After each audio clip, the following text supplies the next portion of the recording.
The narrative in Acts of the Apostles 21, verse 17 to 26, unfolds as Paul the Apostle arrives in Jerusalem and is received gladly by the brethren. The following day, he meets with James the Just and the elders. What is immediately evident is the tension between two realities: the completed work that has already brought fulfillment, and the lingering presence of customs still observed among those zealous for the law. Paul recounts in detail what God had accomplished among the nations through his ministry. The emphasis is not on human effort, but on divine action. God had done the work. The response of the elders is to glorify God, acknowledging that what has taken place is the outworking of his purpose. Yet, alongside this recognition, there remains a concern. Thousands among the Jews have believed, and they are all zealous for the law. Reports have circulated that Paul teaches Jews living among the nations to forsake Moses, telling them not to circumcise their children nor to walk according to the customs. This moment reveals a transitional landscape. The reality of fulfillment has already been established through the finished work, yet many still stand within the shadow of the old order, not fully perceiving that its purpose has reached completion. The law, once central as a covenantal framework, has now served its role. What remains is not its authority, but its fading presence among those who have not yet grasped its fulfillment. The counsel given to Paul is strategic, not theological. He is advised to join 4 men under a vow, purify himself with them, and pay their expenses so that all may know there is no truth to the accusations.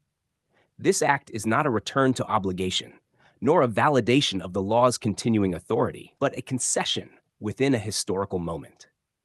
It is an accommodation to the sensitivities of those who still identify with the customs, even as those customs no longer define covenant standing. It is also clarified that the Gentiles who have believed are not bound by these customs.